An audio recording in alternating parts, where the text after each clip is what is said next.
One of the benefits of having a self-managed super fund, or SMSF, is the ability to invest in a wide variety of assets. SMSFs are also able to borrow money to purchase investments, which for some investors is especially attractive.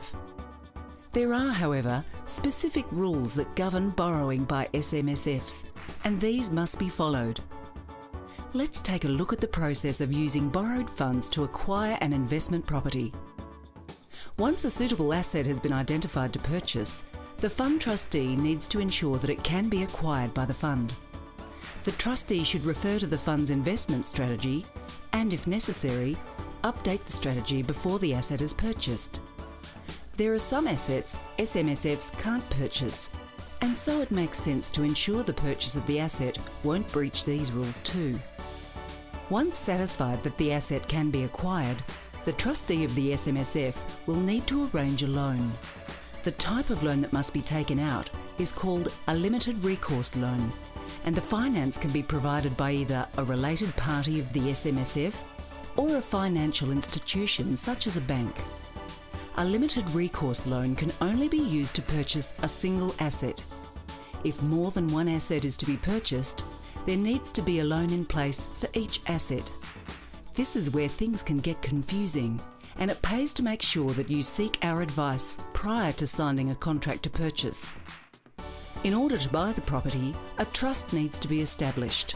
The trust purchases the asset for the benefit of the SMSF. The trust is recognised as the legal owner of the property, while the SMSF is the legal beneficiary of the property purchased.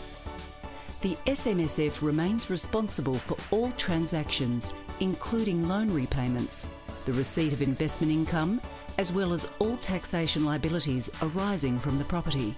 A feature of the limited recourse loans is that if there is a default on the loan, the lender's recourse is limited to the asset held by the trust.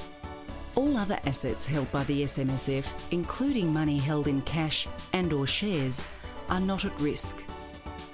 The borrowed funds may be used to repair or maintain the property, but the ATO places restrictions on alterations that significantly change or improve the value of the asset.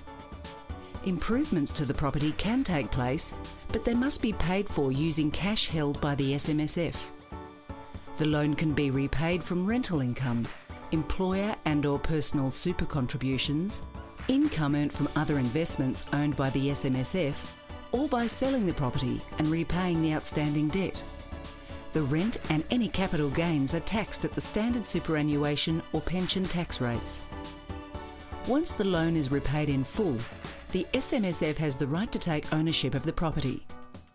It is essential to consult with us prior to buying a property with an SMSF, especially when borrowing money, as the financial penalties if you get it wrong can be significant.